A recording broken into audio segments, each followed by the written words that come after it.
Every once in a while, I play short games also. But even if I do like it, it would feel weird to make a video dedicated to it because it wouldn't even crack the 10-minute mark. And, well. So those cool but short games just sit there, forgotten, until now.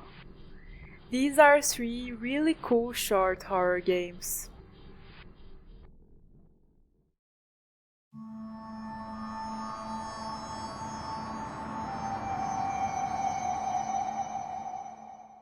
The game starts with us driving down a snowy road in the dead of night, heading to visit our dad in the retirement community where he lives. We're feeling tired, could definitely use a cigarette. Looking around the inside of the car, I really like this art style. It's between that ugly, this person doesn't know how to color anything style, and the professional style. And that makes it fall into sort of a background uncanny valley, if that makes sense. I'm a fan. We light our cigarette and put on our road mixtape, just chilling.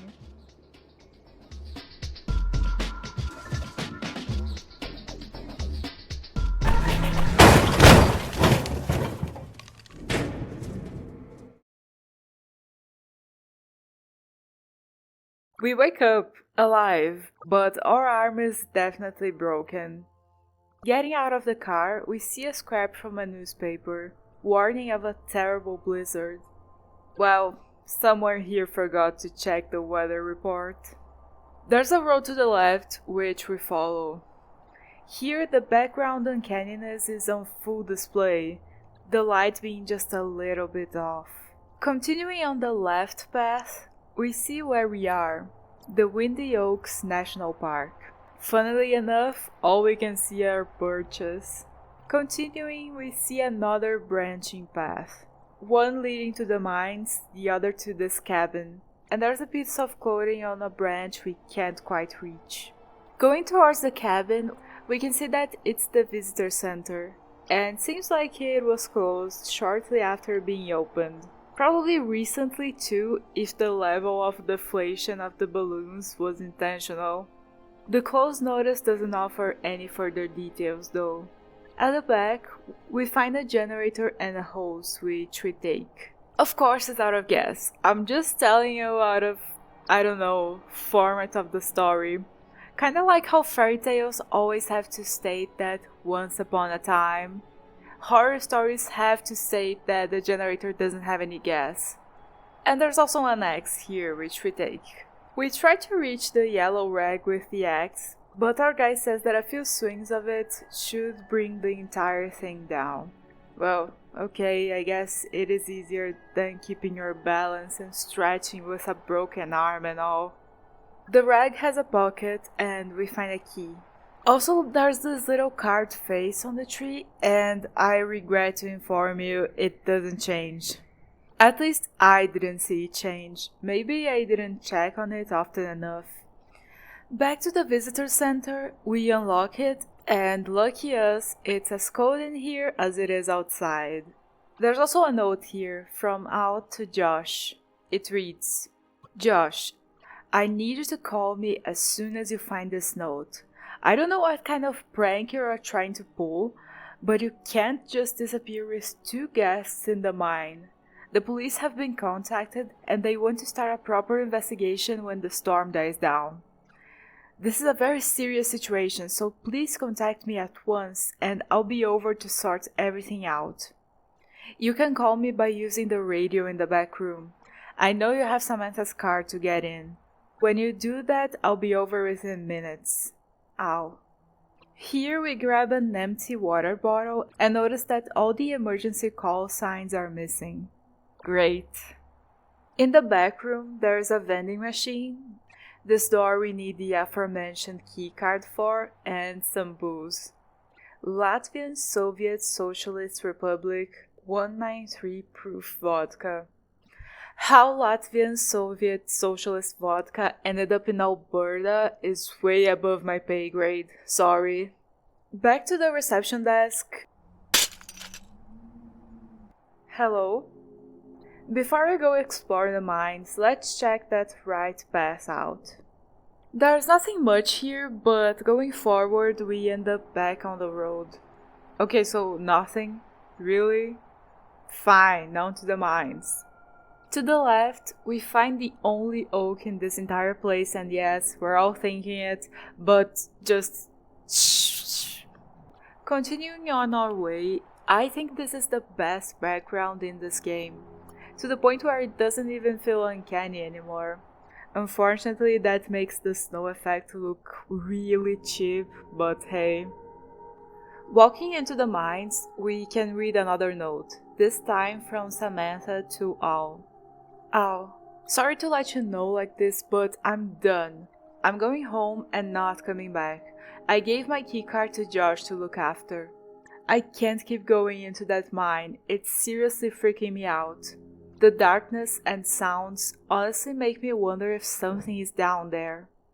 That combined with all the stories Josh keeps telling me about the miners that were never found during that sinkhole disaster is more than I can handle.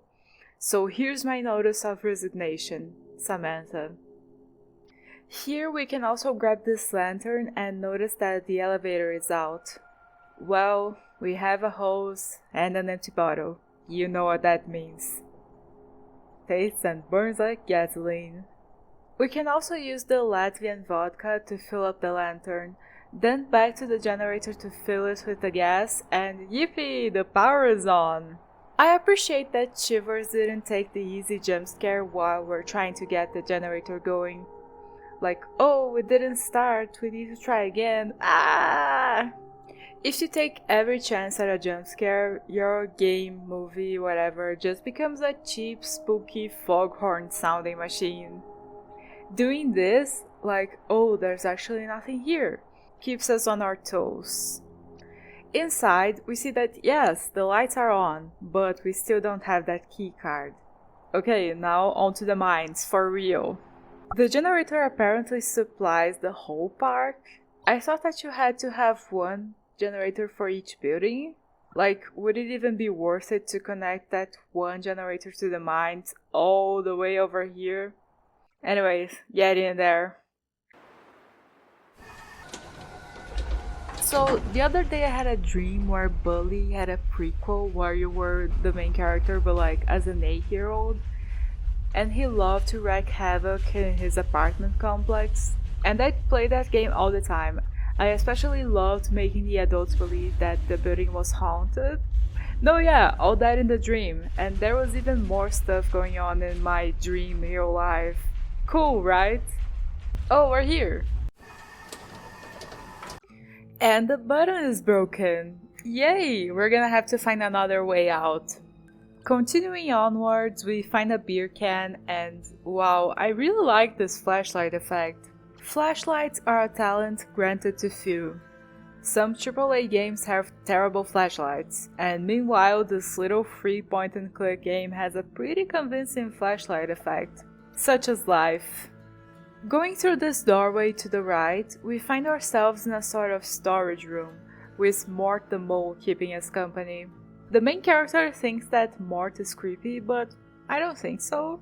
He's holding a sign, let's see what it says. The Bleak Flats Mine.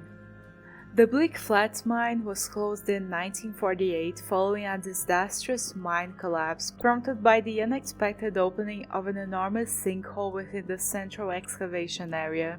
Miners and equipment alike were swallowed by the earth, leading to a multi-day rescue operation. Only 3 of the 24 missing miners were recovered alive. The Bleak Flats collapse led to a strike, and the combined costs caused the mine to formally shut down just 3 months later in March of 1949. The land on which the mine sits has been bought and sold several times until generously donated by Sandstone Mining Corporation for use at a national park. Did you know? The rust on these old tools is formed through a process known as oxidization. Iron oxide gives Mars its red color and can be mixed with aluminium powder to form thermite, a mixture that could be used to weld together mining rails. Thermite melts through metal and people in seconds. Hahaha! And then there's a map, and like they wanted to make that sinkhole into an attraction.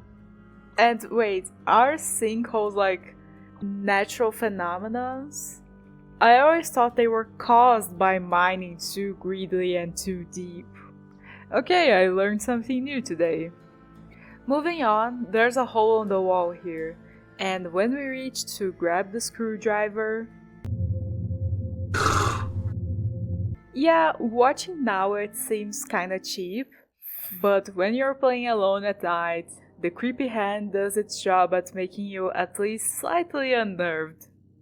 Leaving the storage room and continuing onwards, there's a metal door locked by a brand new padlock, and to the right we can see that the bricks are a little more brittle, but our axe isn't really the tool for the job. By the way, that zoom into the padlock with the dark hallway ahead and our flashlight moving around, that was a great detail. Okay, so that description Mort gave us about the super corrosive solution, yeah. We can grind that beer can we picked up earlier into a fine powder with this coffee grinder, and then scrape the rust from this mining cart. Now all we have to do is put this powder mix on the padlock and give it the ignition.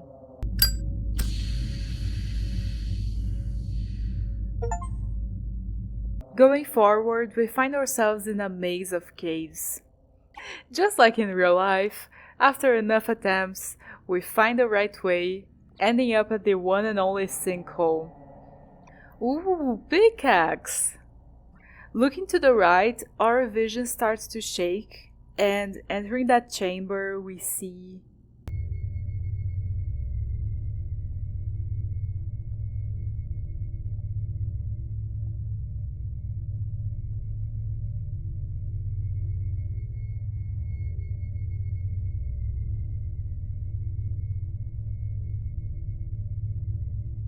Okay, great, we got that keycard, but I think this scene kinda loses a bit of its punch simply because I have no idea what I'm looking at.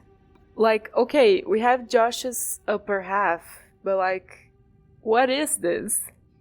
Are those supposed to be legs? Then we must assume that this monster collects legs, and all of them have the exact same equipment and poles and were just copy-pasted onto the hole. Is this supposed to be a big snake monster? Is the big snake monster like about to wake up? I have no idea, but regardless, doesn't seem like the worst course of action to get out of the mines. Making our way back, we can use the pickaxe to break those fragile bricks, which leads us to a tunnel, which in turn leads us to that vent right next to the oak.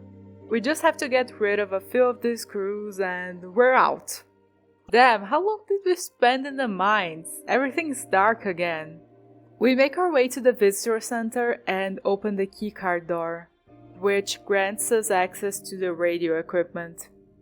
There's a note here, and apparently it was also Josh who tore up the emergency codes. He sure was an agent of chaos. There's another note here. Ooh, instructions! We have to tune the frequency to the one that's marked on the equipment, set the call sign to Logan Watchtower, and then shoot a flare by the highway and they'll come to the rescue. Yeah, so what's the call sign to Logan Watchtower? Listen, if Josh got those emergency codes, I'm not going back there to recheck his pockets. Let's just wing this. We take a closer look at the radio and... ooh, letters! Okay, so maybe it's the initials? So L, W, T... Then we quickly set the right frequency with these buttons here, and... Hello, Josh? Is that you? You're not coming through. Light a flare by the highway so Al can locate you. Over. Okay, perfect. Let's just find those flares and get out.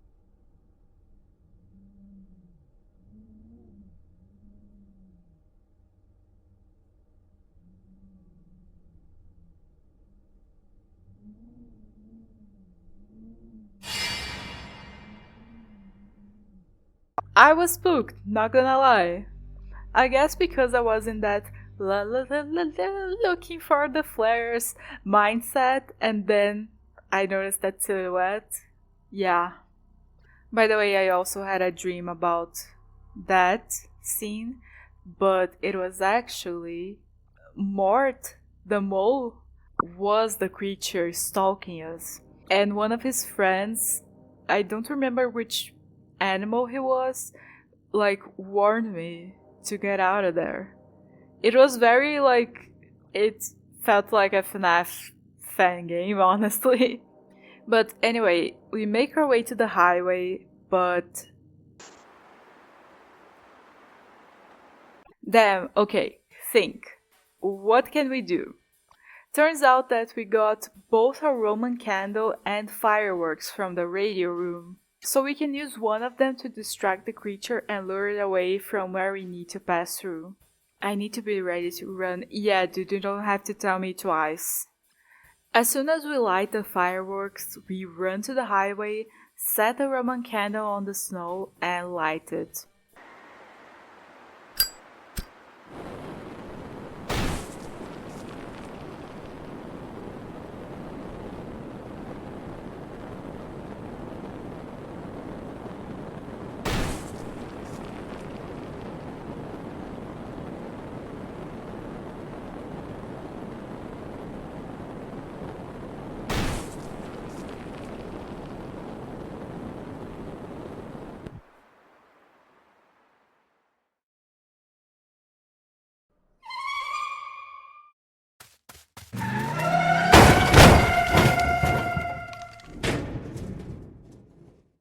Holy, are you alright, son?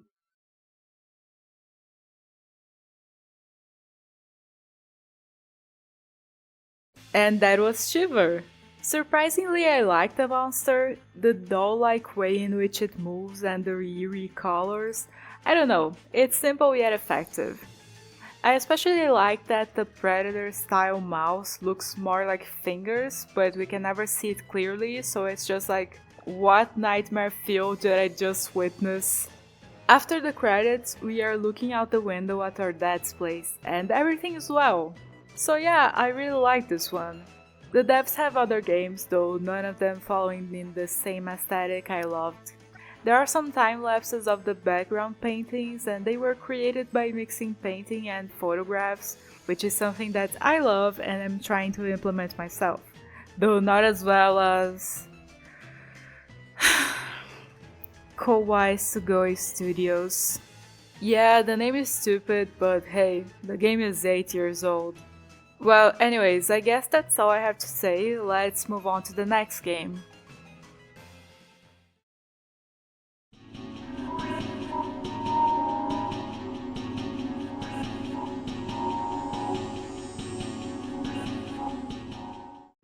Time is 5:40 past 11.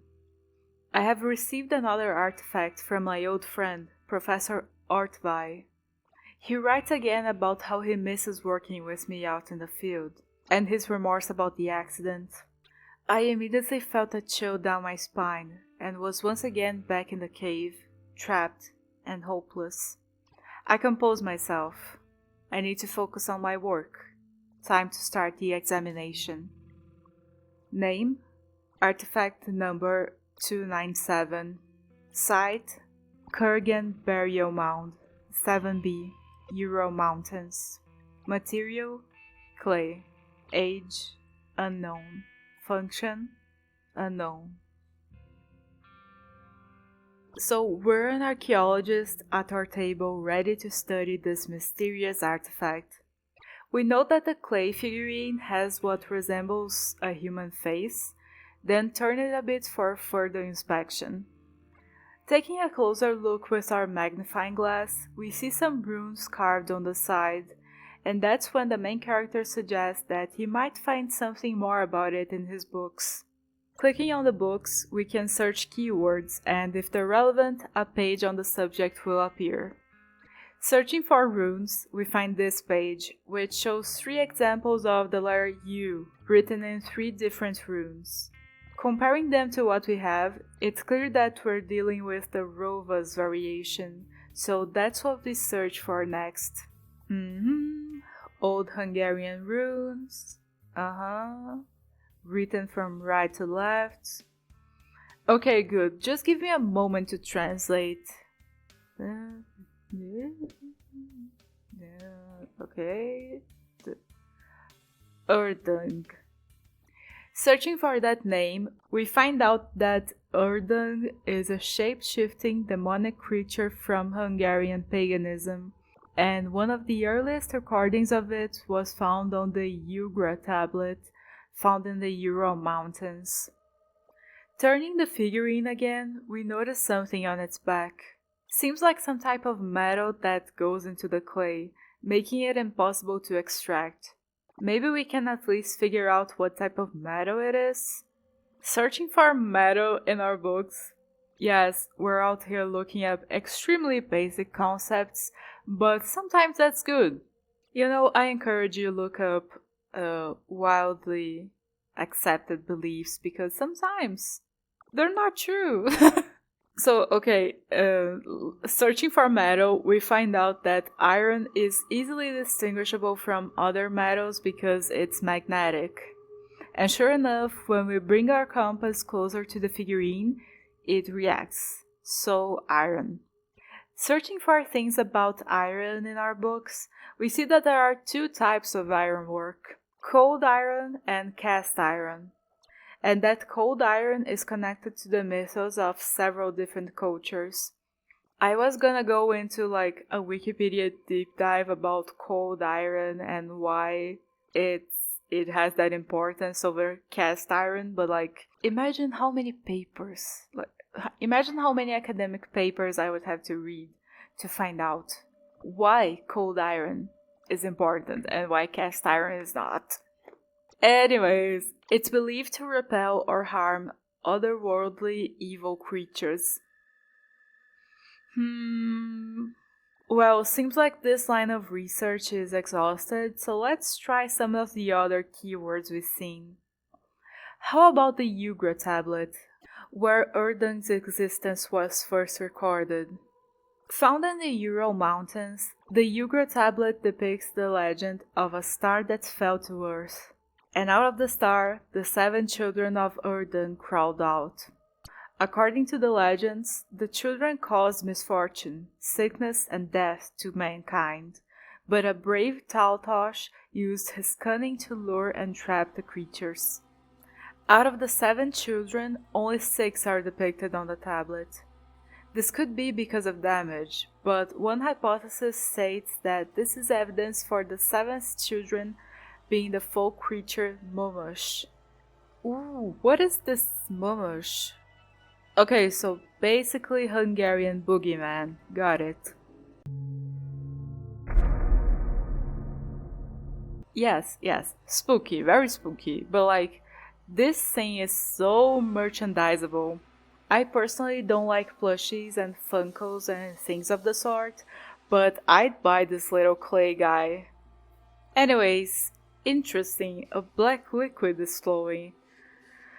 Oh, to be a scientist and fear no supernatural occurrence. We try bringing a match closer to the little guy, and he blows it out. Looking up dark liquid and blood yield no results. So maybe if we go back to our keywords, Ural is the place where the tablet was discovered, so let's see. There doesn't seem to be any other keywords here, nor on the map. Turning the clay figurine around, we can see that the liquid loosened the iron thing. Maybe we can take it out!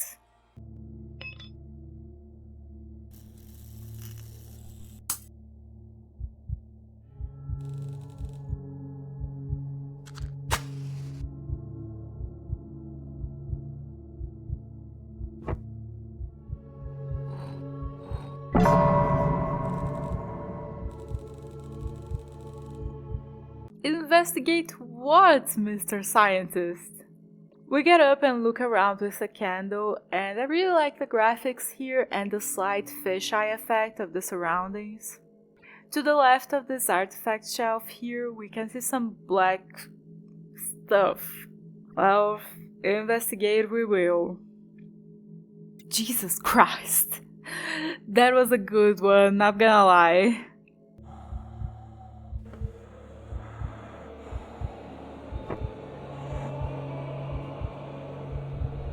Now we stumble through the darkness. And no, yeah, we're lost in our own study. We have one last match though.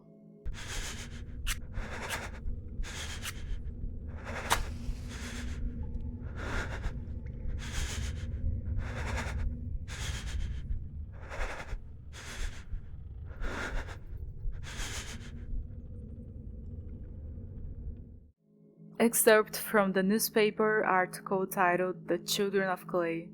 Just a few months after the disappearance of the esteemed archaeologist and the incident involving a broken artifact, the team working on the remote site in the Urals has made an astonishing discovery. A previously unknown underground chamber containing a dozen similar small clay figures has been discovered.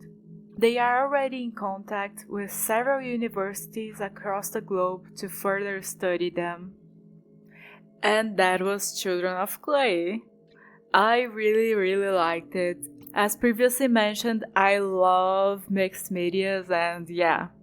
I'd love to play a full version of this if it ever comes to fruition, like where you can research, categorize, and maybe have a special containment chamber for the evil artifacts you might find. But yeah, this seems to be the devs' first game, so I don't have much more to add. On to the next one.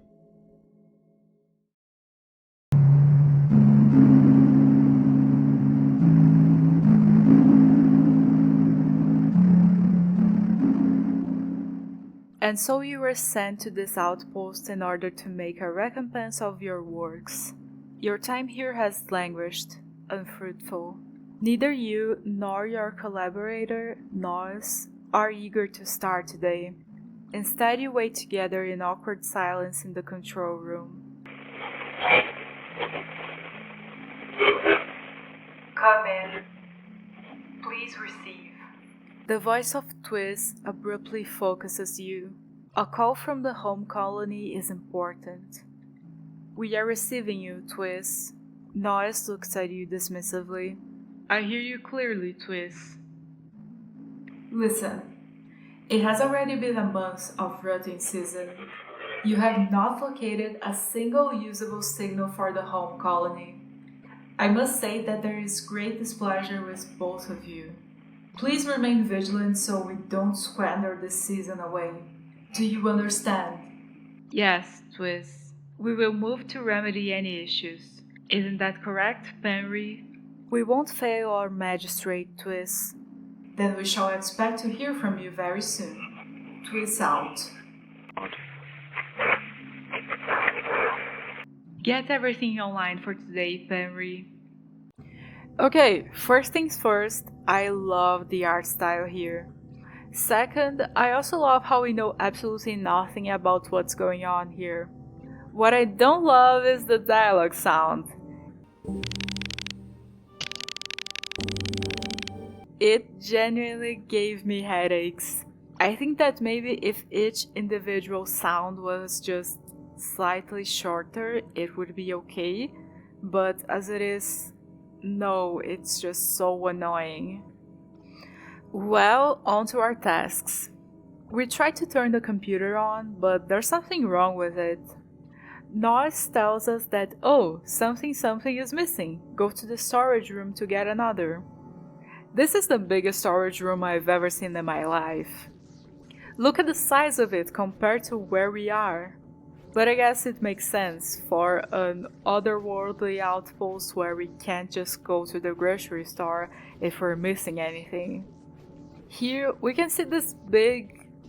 what is this? An ancient machine used during the initial settlement for constructing the Great Canal. Cracked concrete coats the mouths of its borers, now resting forever in slow decay. When the founders arrived on the planet, they discovered vast canyons. Vast canyons that cover the surface like veins, stretching huge lands up and down the surface. In their wisdom they endeavored, using these poorer trains, to mask the walls of the canyons with concrete and to cover the tops of the canyons with great metal bars. Huh, that sounds grim. But I do love these futuristic settlement stories where things aren't super sleek and, well, futuristic. Anyways, we find the whatever and go back to the computer, fixing it and turning it on. The hours drag by while we dutifully watch the screen. Nothing.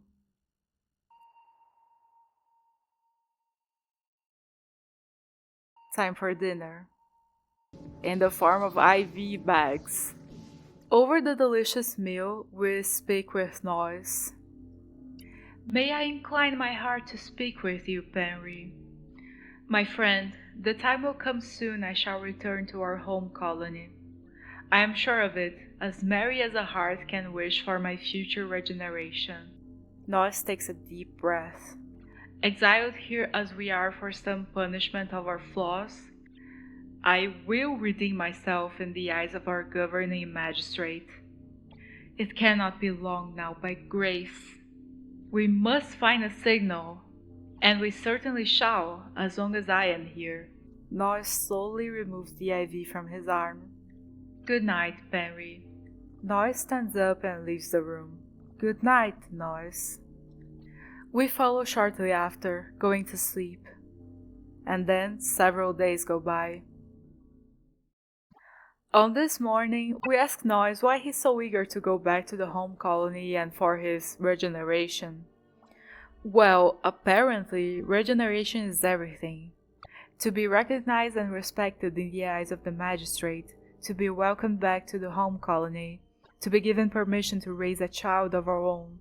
He asks if we don't have aspirations of our own, and we tell him that we haven't really thought about it, more focused on our current task. Well, okay, that's great. Let's start.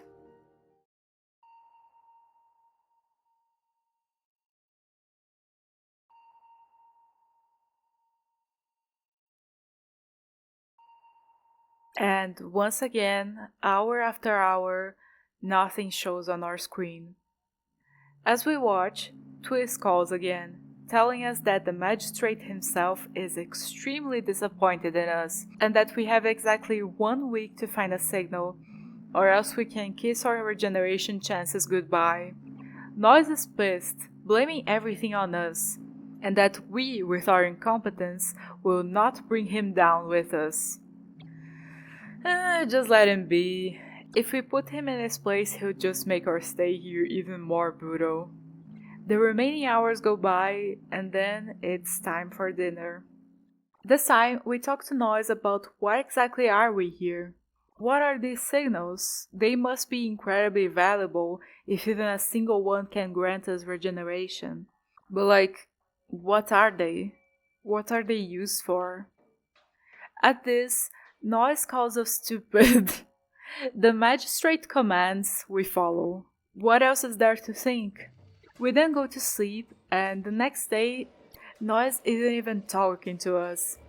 We try to tell him that we'll stop asking stupid questions and just focus on the signal, and he just nods.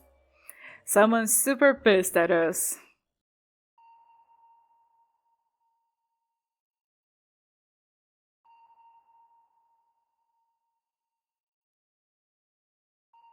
The hours go by, and we watch the screen.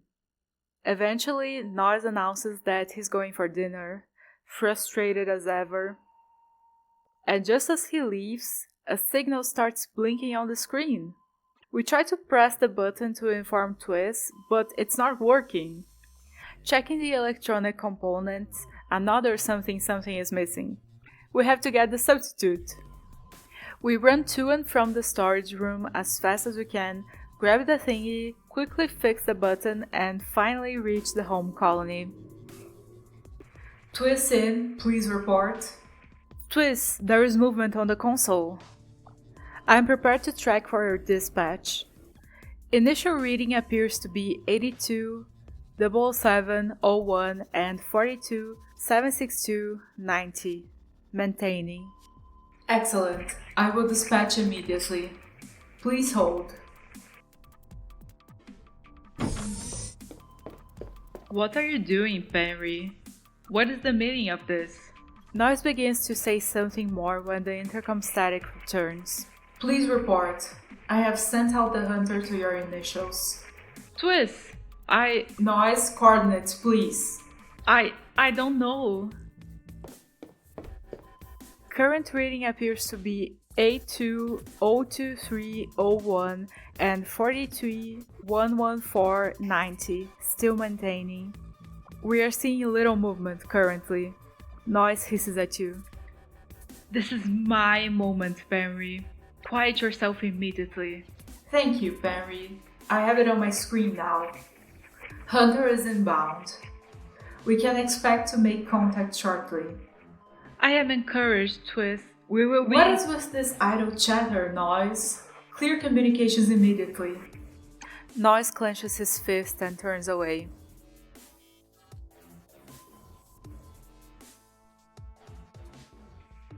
"30 meters inbound. 20. 10. Gig insertion is go. Inserting.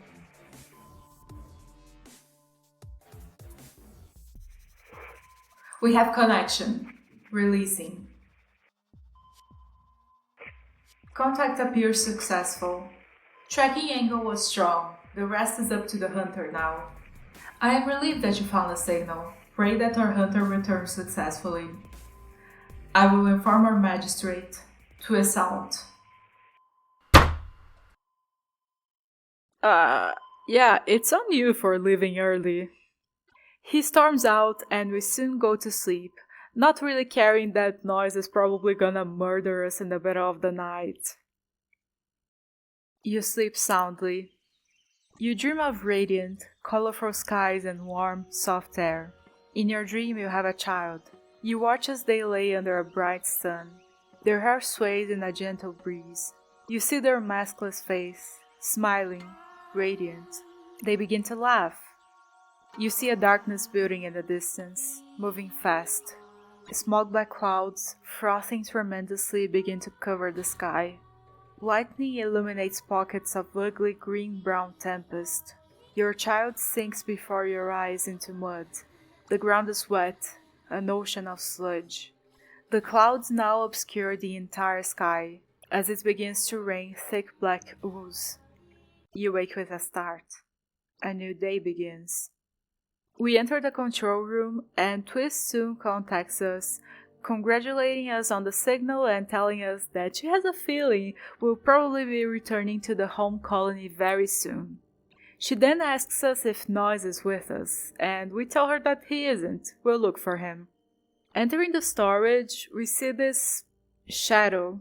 Inspecting it, we find Noise's body. There's a lot of blood, and he has several holes in his stomach, which has collapsed into a concave shape. We then notice an old service door we had never seen before. Did Noise open it? Stepping outside, all we can see is the Canal Canyon, great walls of concrete as far as the eye can see. As our eyes adjust to the light, we start to notice these meaty blotches. What the hell is that? They look like worms climbing up. This clearly isn't normal or, it's information withheld from the public, because we in-game are also like, what is this evil that comes from the deep?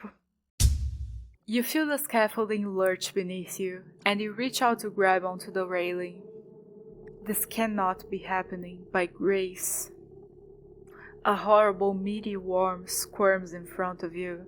It has some kind of sharp tongue that is slapping at the air, searching for something. Its wet body pulses unevenly. You gasp and take a step backwards.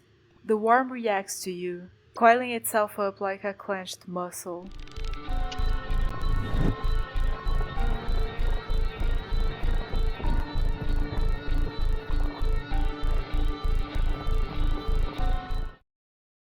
And the devil raised the storm.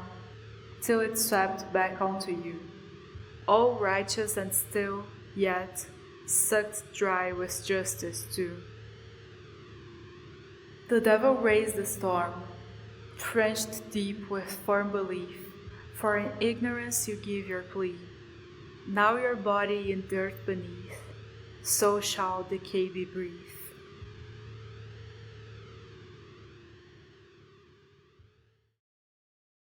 And that was The Devil Raised the Storm. I love how in the dark we are all throughout the game. What is this post-apocalyptic future? No idea. Why are they wearing those masks? No idea. What are the signals? No idea. What are the signals for? No idea. Why do we have to prove ourselves to the home colony by searching for signals? No idea. It seems like this is some kind of punishment, but what for? What did we do? No idea. Why wasn't the service door welded shut if that's what's waiting outside? No idea. Why cover the canyon walls in concrete? No idea. What is that? No idea. The poem in the end? No idea. And it's an original poem, so we can't even look interpretations up. The game gives us just enough to be intriguing, but not nearly enough to start piecing this world together. I'm very torn between wanting to learn more in a sequel or just maintaining the mystery. Something that I didn't go into because it would just break the flow of everything is Noise's body. Even before we saw that thing outside, there's something extremely off with it. When you see the caved-in stomach, you don't give it much thought. It's like, oh yeah, sure, we're a balloon, pop balloon, balloon deflated. But that concave shape actually only happens in the later stages of decomposition when the internal organs liquefy. So yeah, that thing is probably like a tick on crack. And even though there are like 30 seconds between planting the seed of what happened here to us being attacked, I appreciate the effort in trying to make us uneasy. And yeah, I guess that's all I have to say. It also seems like this is the dev's first game, so I don't have anything else to add, but I'll keep an eye on them. Thank you so much for watching. Like, comment, subscribe, blah blah blah blah blah, and I'll make more videos if a Neville doesn't follow my head. Bye!